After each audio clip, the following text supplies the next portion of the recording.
नमस्कार दोस्तों, आपका स्वागत है आपके अपने चैनल स्टडी वाइन्स ऑफिशियल पर। तो आज की इस वीडियो में हम प्लांट मॉर्फोलॉजी का नेक्स्ट टॉपिक फलों के बारे में पढ़ेंगे, जिसमें हम देखेंगे कि आखिर फलों का निर्माण होता कैसे है, इसके प्रकार कौन कौन से हैं और फलों का कौन सा भाग खाया जाता है।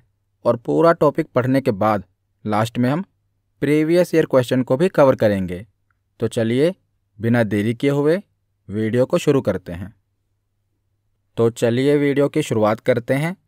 तो जैसा कि हम पादप आकारिकी के बारे में पढ़ रहे थे, जिसमें हम पौधे की बाहरी संरचना का अध्ययन करते हैं, तो इसमें हमने जड़ों के बारे में, तने के बारे में, पत्ते और फूल के बारे में पढ़ लिया था। तो आज हम फल के बारे में पढ़ेंगे। तो फल क्या होता है और ये कैसे बनता है।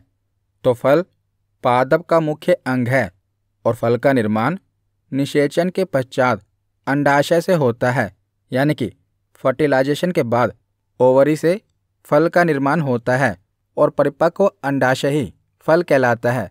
तो हमने पिछली वीडियो में पढ़ा था कि फूल रिप्रोडक्शन के लिए ज़रूरी है और इनमें रिप्रोडक्शन का प्रोसेस क्या था।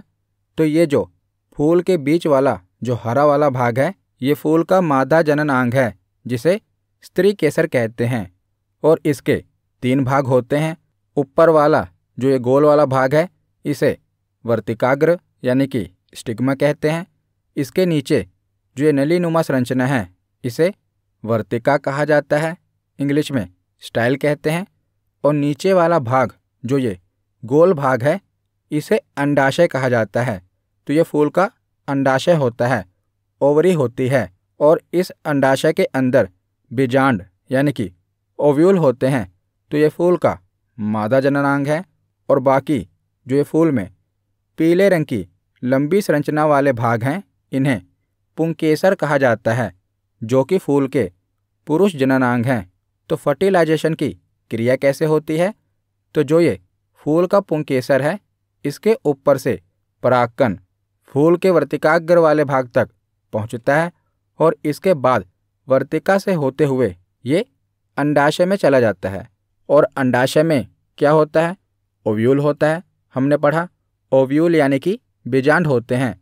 तो परागकण इन्हीं बीजांड के साथ निषेचन की क्रिया करता है। तो निषेचन के बाद जो ये ओवरी होती है, ये परिपक्व हो जाती है, यानी कि मैच्योर हो जाती है।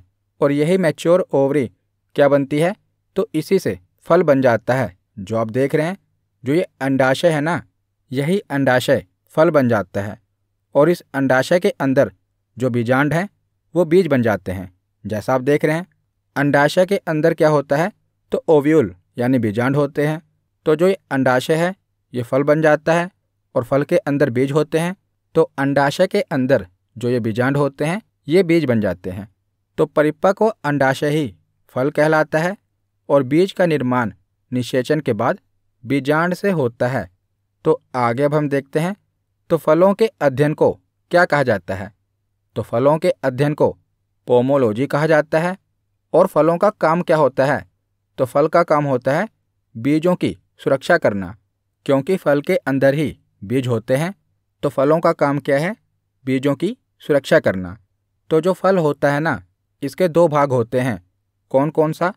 पहले भाग को कहते हैं फल भित्ति, इंग्लिश में कहते हैं पेरिकैप। और दूसरे भाग को कहते हैं बीज यानी कि सीड। तो फल के कितने भाग होते हैं। तो फल के 2 भाग होते हैं, फल भित्ति और बीज। तो एक फल में फल भित्ति और बीज होते हैं और अंडाशय की दीवार से फल भित्ति विकसित होती है और बीज का निर्माण निषेचन के बाद जो बीजांड होता है, उससे होता है, जो कि हमने पीछे देखा था। तो बीज का निर्माण तो बीजांड से होता है। अब बची फल भित्ति। तो फल भित्ति के 3 भाग होते हैं। फल भित्ति को क्या कहते हैं, पेरिकैप कहते हैं। तो पेरिकैप के 3 पार्ट्स होते हैं। पहला पार्ट है जिसे एपिकार्प कहते हैं, यानी कि बाहरी फल भित्ति। दूसरा भाग है मेसोकार्प यानी कि मध्य फल भित्ति। और तीसरा भाग है एंडोकार्प, जिसे कहते हैं अंता फल भित्ति। तो फल भित्ति के कितने भाग हैं, 3 भाग हैं, बाहरी फल भित्ति, मध्य फल भित्ति और अंतःफल भित्ति। तो पहले मैं आपको डायग्राम की सहायता से इसे समझा देता हूँ, उसके बाद हम इसको पढ़ेंगे। तो एनसीईआरटी की बुक में ये मैंगो वाला डायग्राम दिया है, इसी से मैं आपको समझाता हूँ। तो जो फल होता है ना, फल के दो भाग होते हैं, फल भित्ति और बीज। तो बीज के बारे में मैंने आपको बताया कि वो बीजांड से बनता है। अब बची फल भित्ति। तो फल भित्ति के 3 भाग होते हैं। पहला भाग है एपिकार्प, जिसे बाहरी फल भित्ति कहते हैं। तो जो ये आम है ना, आम की जो बाहरी स्किन है, जिसे हम छिलका कह देते हैं, उसे एपिकार्प कहा जाता है, यानी कि बाहरी फल भित्ति कहा जाता है। और उसके बाद जो आम का गूदा होता है, जिसे हम खाते हैं ना, उसे मेसोकार्प कहते हैं, और इसे हिंदी में मध्य फल भित्ति कहते हैं। तो आम का जो बीच में गूदा होता है, जिसे हम खाते हैं, उसी को मेसोकार्प कहते हैं। और उसके बाद जो आम के अंदर गुठली होती है, उसको एंडोकार्प कहा जाता है। याद रखिएगा, जो आम के अंदर गुठली होती है उसे एंडोकार्प कहते हैं। और एंडोकार्प का काम क्या है? तो इसी के अंदर बीज होते हैं। तो जो ये गुठली है ना आम की, इसके अंदर बीज होते हैं, तो इस गुठली को एंडोकार्प कहेंगे। तो देखिए, ये पूरा मिलाकर क्या बन गया? फल बन गया। हमने पढ़ा था ना कि फल के 2 भाग होते हैं, एक तो बीज हो गया और बाकी का दूसरा भाग क्या है? फल भित्ति, जिसके 3 पार्ट्स हैं। बाहरी भाग को एपिकार्प कहते हैं, बीच वाले भाग को मेसोकार्प कहते हैं, और उसके अंदर वाला भाग जो ये गुठली है, इसे एंडोकार्प कहते हैं। और एंडोकार्प के अंदर क्या है? तो बीज है। तो जो हमने डायग्राम से समझा, अब उसके बारे में पढ़ लेते हैं। तो सबसे पहले है बाहरी फल भित्ति, एपिकार्प। तो यह पेरिकार्प की, यानी कि फल भित्ति की बाहर वाली परत होती है, जिसके द्वारा फल के छिलके का निर्माण होता है, जो कि हमने देख लिया। उसके बाद है मध्य फल भित्ति, जिसे मेसोकार्प कहते हैं। तो यह पेरिकार्प का बीच वाला हिस्सा है, जिसके द्वारा फलों के पल्प, यानी कि गूदे का निर्माण होता है। तो जो फल का गूदा होता है ना, जिसे हम खाते हैं, वो क्या है? तो वो मध्य फल भित्ति है, मेसोकार्प है। उसके बाद है अंतःफल भित्ति, जिसे एंडोकार्प कहते हैं। तो यह पेरिकार्प का सबसे अंदर वाली परत होती है, जिसके द्वारा बीज को बाहर से ढकने का कार्य किया जाता है। जैसे मैंने आपको समझाया कि जो ये गुठली है ना, गुठली को एंडोकार्प कहेंगे, क्योंकि इसका काम क्या है? ये बीज को बाहर से ढकने का कार्य करता है। तो इसे कहते हैं अंतःफल भित्ति। तो हमने फल के दोनों भागों के बारे में पढ़ लिया। अब हम फलों के प्रकार देखते हैं। तो फलों को 2 आधार पर बांटा गया है। पहला है निषेचन के आधार पर और दूसरा है निर्माण के आधार पर। तो निषेचन के आधार पर फल 3 तरह के होते हैं। सत्य फल, यानी कि ट्रू फ्रूट। दूसरा प्रकार है असत्य फल, जिसे फॉल्स फ्रूट कहते हैं। और तीसरा प्रकार है अनिषेक फल, जिसे पार्थेनोकार्पी फ्रूट कहते हैं। तो निषेचन के आधार पर फल के कितने प्रकार हैं? तो 3 प्रकार हैं, सत्य फल, असत्य फल और अनिषेक फल।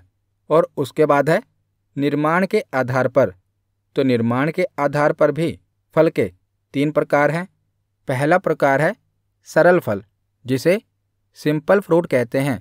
दूसरा प्रकार है समूह फूल, जिसे एग्रीगेट फ्रूट कहा जाता है। और तीसरा प्रकार है संग्रथित फल, जिसे कंपोजिट फ्रूट कहते हैं। तो निर्माण के आधार पर भी इसके 3 प्रकार हैं, सरल फल, समूह फल और संग्रथित फल। तो पहले हम निषेचन के आधार पर जो इसके 3 प्रकार हैं वो देख लेते हैं। तो सबसे पहले है सत्य फल, यानी कि ट्रू फ्रूट। इसे वास्तविक फल भी कहा जाता है। तो वास्तविक फल या सत्य फल कौन सा होता है? तो वैसा फल जिसका निर्माण ओवरी के द्वारा होता है, यानी कि अंडाशय के द्वारा होता है, उसे सत्य फल कहा जाता है। जैसे आम, अमरूद, जामुन। ज़्यादातर जो फल होते हैं वो सत्य फल होते हैं, यानी कि वास्तविक फल होते हैं। तो वैसा फल जिसका निर्माण अंडाशय से होता है, उसे कौन सा फल कहा जाता है? उसे सत्य फल कहा जाता है। तो असत्य फल कौन से होते हैं? फॉल्स फ्रूट कौन से होते हैं? तो वैसा फल जिसका निर्माण अंडाशय को छोड़कर फूल के अन्य भागों द्वारा होता है उसे असत्य फल कहा जाता है। तो पिछली वीडियो में हमने फूल के अलग अलग भाग देखे थे ना। तो जब फल का निर्माण अंडाशय को छोड़कर फूल के दूसरे भाग से होता है तो उसे असत्य फल कहा जाता है। जैसे इसका उदाहरण है सेब। कई बार एग्जाम में पूछा गया है, वेरी वेरी वेरी इंपॉर्टेंट। जो सेब है ये असत्य फल है। इसका निर्माण कैसे होता है? तो इसका निर्माण फूल के पुष्पासन वाले भाग से होता है। तो जो ये फूल है, ये फूल का जो ये नीचे वाला भाग है ना, इसे पुष्पासन कहते हैं, क्योंकि जो फूल है इसी पर टिका हुआ है। तो फूल का आसन है ये, तो इसे पुष्प आसन कहते हैं। तो इसी पुष्पासन से सेब का निर्माण होता है। और हमने पढ़ा कि अंडाशय को छोड़कर फूल के अन्य भाग के द्वारा अगर फल का निर्माण होता है तो उसे असत्य फल कहा जाता है। तो सेब का निर्माण कहाँ से होता है? पुष्पासन से होता है। तो सेब कौन सा फल होगा? तो सेब असत्य फल है, यानी कि फॉल्स फ्रूट है। उसके बाद निषेचन के आधार पर फल का तीसरा प्रकार है अनिषेक फल, यानी कि पार्थेनोकार्पिक फ्रूट। तो अनिषेक फल कौन सा होता है? तो इस प्रकार के फलों का निर्माण बिना निषेचन के होता है, इसीलिए इसे अनिषेक फल कहते हैं। तो निषेचन नहीं होने के कारण इस प्रकार के फलों में बीज भी नहीं पाए जाते। अनिषेक फलों में बीज नहीं पाए जाते क्योंकि इनमें निषेचन की क्रिया नहीं होती। और अगर इनमें बीज होते भी हैं तो उन्हें फॉल्स सीड कहा जाता है, क्योंकि इस प्रकार के बीज में पौधों को उत्पन्न करने की क्षमता नहीं होती, क्योंकि इनमें निषेचन की क्रिया नहीं हुई होती। तो अनिषेक फल कौन से होते हैं? जिनमें फलों का निर्माण बिना निषेचन के होता है और इनमें बीज नहीं पाए जाते, और अगर बीज पाए भी जाते हैं तो वो फॉल्स सीड होते हैं, जिनमें पौधों को उत्पन्न करने की क्षमता नहीं होती। तो इसका उदाहरण क्या है? तो केला और अंगूर इसका उदाहरण है। तो केला याद रखेगा, ये इम्पोर्टेंट है। तो केला किसका उदाहरण है? तो केला अनिषेक फल का उदाहरण है। तो निषेचन के आधार पर हमने फलों के प्रकार देख लिए। अब हम निर्माण के आधार पर फलों का प्रकार देखते हैं। तो निर्माण के आधार पर भी फल 3 प्रकार के होते हैं। तो पहला प्रकार है सरल फल, जिसे सिंपल फ्रूट कहते हैं। तो जिसमें एक फूल से एक ही फल का निर्माण होता है उसे सरल फल कहा जाता है, सिंपल फ्रूट कहा जाता है। तो जिसमें एक फूल से एक ही फल का निर्माण हो तो उसे सरल फल कहा जाता है। इसका उदाहरण है आम, अमरूद, चावल और गेहूँ। तो ये सरल फल का उदाहरण है। इसमें एक फूल से एक ही फल का निर्माण होता है। उसके बाद है समूह फल, इसे पुंज फल भी कहते हैं, इंग्लिश में एग्रीगेट फ्रूट कहा जाता है। तो इसमें एक फूल से कई फल बन जाते हैं और वो समूह में रहते हैं, इसीलिए इसे समूह फल कहा जाता है। तो इसका उदाहरण क्या है? तो स्ट्रॉबेरी और रसभरी इसका उदाहरण है। तो इसमें एक फूल से कई फल बन जाते हैं और वो समूह में रहते हैं, तो इसे समूह फल कहा जाता है। तो इसके उदाहरण हमने देखे, स्ट्रॉबेरी और रसभरी। उसके बाद है संग्रथित फल, जिसे कंपोजिट फ्रूट कहते हैं। तो इसमें क्या होता है? तो जब किसी फल के निर्माण में बाह्य दलपुंज तथा दलपुंज भी भाग ले लें तो उसे संग्रथित फल कहा जाता है। जैसे हमने देखा था कि अगर अंडाशय से फल बने तो उसे सत्य फल कहा जाता है, और ज़्यादातर जो फल होते हैं वो अंडाशय से ही बनते हैं। लेकिन जो संग्रथित फल होते हैं ना, इसमें क्या होता है? जो फूल का बाहरी दलपुंज होता है और दलपुंज होता है वो भी इसमें भाग लेता है, जिसके कारण क्या होता है कि इसका जो बाहर का छिलका होता है वो काफ़ी मोटा हो जाता है। तो इसका उदाहरण क्या है? तो कटहल, अनानास और शहतूत ये संग्रथित फल के उदाहरण हैं। याद रखेगा, कटहल पूछा जाता है तो कटहल किसका उदाहरण है? संग्रथित फल का उदाहरण है। तो आगे अब हम फल के खाने योग्य भाग देख लेते हैं। यहाँ से एग्ज़ाम में बहुत सारे क्वेश्चन बनते हैं। तो पहला फल है सेब। तो सेब का कौन सा भाग खाया जाता है? तो जैसा कि हमने पढ़ा कि जो सेब है वो किससे बना है? तो पुष्पासन से इसका निर्माण हुआ है। तो इसीलिए जो इसका पुष्पासन वाला भाग है, जिसे हम थैलेमस कहते हैं, इसके थैलेमस वाले भाग को खाया जाता है, क्योंकि इसका निर्माण ही थैलेमस वाले भाग से हुआ है। तो थैलेमस वाला भाग ही हम खाएंगे, पुष्पासन वाला भाग खाया जाता है। उसके बाद है आम। तो हमने पढ़ा था ना, आम का जो गूदे वाला भाग है उसे मेसोकार्प कहते हैं। तो आम का कौन सा भाग खाया जाता है? तो इसका मध्य फल भित्ति वाला भाग यानी कि मेसोकार्प वाला भाग खाया जाता है। उसके बाद है अमरूद। तो अमरूद का फल भित्ति वाला भाग यानी कि फल भित्ति में तीनों भाग आ गए जो हमने पढ़े थे, एपिकार्प, मेसोकार्प और एंडोकार्प। तो अमरूद का फल भित्ति वाला भाग और साथ में इसका बीज भी खाया जाता है। उसके बाद है पपीता। तो पपीते का भी मध्य फल भित्ति वाला भाग खाया जाता है। ज़्यादा कठिन नहीं है, आपको पता ही है कि पपीते का भी मध्य फल भित्ति वाला भाग खाया जाता है, जिसे मेसोकार्प कहते हैं। उसके बाद है नारियल। तो नारियल का कौन सा भाग खाया जाता है? तो ये इम्पोर्टेंट है, कई बार एग्जाम में पूछा गया है कि नारियल का कौन सा भाग खाया जाता है। तो नारियल का भ्रूण वाला भाग खाया जाता है, जिसे भ्रूणपोष कहते हैं, इंग्लिश में एंडोस्पर्म कहते हैं। तो नारियल का कौन सा भाग खाया जाता है? तो भ्रूण वाला भाग खाया जाता है। ये इम्पोर्टेंट है, कई बार एग्जाम में रिपीट हुआ है। उसके बाद है टमाटर। तो टमाटर का कौन सा भाग खाया जाता है? तो इसका फल भित्ति वाला भाग और साथ में बीज वाला भाग। तो टमाटर का फल भित्ति और बीज दोनों भाग खाए जाते हैं। उसके बाद है केला। तो केले का कौन सा भाग खाया जाता है? तो मध्य एवं अंतःभित्ति वाला भाग केले का खाया जाता है। तो यहाँ पर हमारा थियरी सेक्शन कंप्लीट होता है। अब हम प्रीवियस ईयर क्वेश्चन देखते हैं। तो पहला प्रश्न है कि फलों के अध्ययन को क्या कहा जाता है? ओलेरीकल्चर, पोमोलॉजी, विटीकल्चर या फ्रूटोलॉजी? तो इसका सही जवाब है पोमोलॉजी। फलों के अध्ययन को पोमोलॉजी कहा जाता है। ऑप्शन बी इसका सही जवाब है। अगला प्रश्न है कि एक वास्तविक फल किससे विकसित होता है? यानी कि एक सत्य फल किससे विकसित होता है? केवल अंडाशय से, अंडाशय और वर्तिका से, अंडाशय, वर्तिका और वर्तिकाग्र से या अंडाशय और पुष्पासन से? तो आपको पता है कि एक वास्तविक फल केवल अंडाशय से विकसित होता है। तो इसका सही जवाब है ऑप्शन ए। अगला प्रश्न है कि सत्य फल किससे विकसित होता है? तो सत्य फल किससे विकसित होता है? तो ये अंडाशय से विकसित होता है। ये इम्पोर्टेंट है। तो इसका सही जवाब है ऑप्शन डी।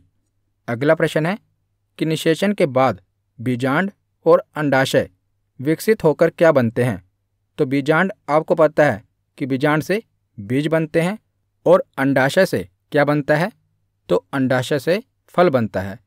तो इसका सही जवाब क्या होगा? तो इसका सही जवाब है ऑप्शन ए। बीज और फल, बीजांड से बीज बनते हैं और अंडाशय से फल बनता है। अगला प्रश्न है कि बिना निषेचन के फल उत्पादन कहा जाता है। तो बिना निषेचन के कौन सा फल होता है? उसे क्या कहा जाता है? तो अनिषेक फल कहा जाता है। तो इसका सही जवाब होगा ऑप्शन बी। अगला प्रश्न है कि निम्नलिखित में से एक वास्तविक फल नहीं है। तो आपको बताना है कि कौन सा फल वास्तविक नहीं है। तो सेब, अंगूर, बेर या खजूर?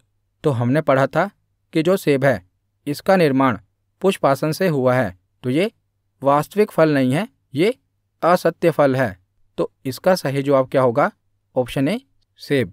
अगला प्रश्न है कि आम के खाने योग्य भाग को क्या कहा जाता है? तो आम का कौन सा भाग खाया जाता है? तो इसकी मध्य फल भित्ति खाई जाती है। तो इसका सही जवाब क्या होगा? मेसोकार्प। ऑप्शन ए इसका सही जवाब है। अगला प्रश्न है कि सेब और नाशपाती का खाद्य हिस्सा कौन सा है? यानी कि सेब और नाशपाती में कौन सा हिस्सा खाया जाता है? तो इसका सही जवाब होगा पुष्पासन। तो ऑप्शन ए इसका सही जवाब है। अगला प्रश्न है कि नारियल के फल का खाने योग्य हिस्सा है। तो नारियल के फल में कौन सा भाग खाया जाता है? बीज, एंडोस्पर्म, एपिकोर्प या मीसोकोर्प? तो इसका सही जवाब है एंडोस्पर्म, यानी कि भ्रूण पोष को खाया जाता है। तो इसका सही जवाब है ऑप्शन बी। तो अगला प्रश्न है कि गेहूं का दाना क्या है? फल है, बीज है, भ्रूण है या तना है? तो गेहूं का दाना क्या है? तो गेहूं का दाना फल है। तो गेहूं का दाना एक बीज वाला सूखा फल होता है। तो इसका सही जवाब है ऑप्शन ए। तो आज का आखिरी प्रश्न है कि उचित खाद्य भाग के साथ फल का मिलान कीजिए। तो एक तरफ फल दिया हुआ है और दूसरी तरफ उसका खाने योग्य भाग दिया हुआ है। तो आपको इसका मिलान करना है। तो पहले है नारियल। तो नारियल का कौन सा भाग खाया जाता है? तो इसका भ्रूण खाया जाता है, यानी कि भ्रूण पोष खाया जाता है। तो ए का होगा थर्ड। उसके बाद है सेब। तो सेब का क्या खाया जाता है? पुष्पासन खाया जाता है। तो बी का होगा फर्स्ट। उसके बाद है पपीता। तो पपीते का क्या खाया जाता है? तो पपीते की मध्य फल भित्ति खाई जाती है। तो मध्य फल भित्ति सेकंड में भी दिया हुआ है और फोर्थ में भी दिया हुआ है। तो ऑप्शन के अकॉर्डिंग हम देख लेंगे। और जो आम है, तो आम की भी मध्य फल भित्ति खाई जाती है। तो नारियल का भ्रूण पोष खाया जाता है।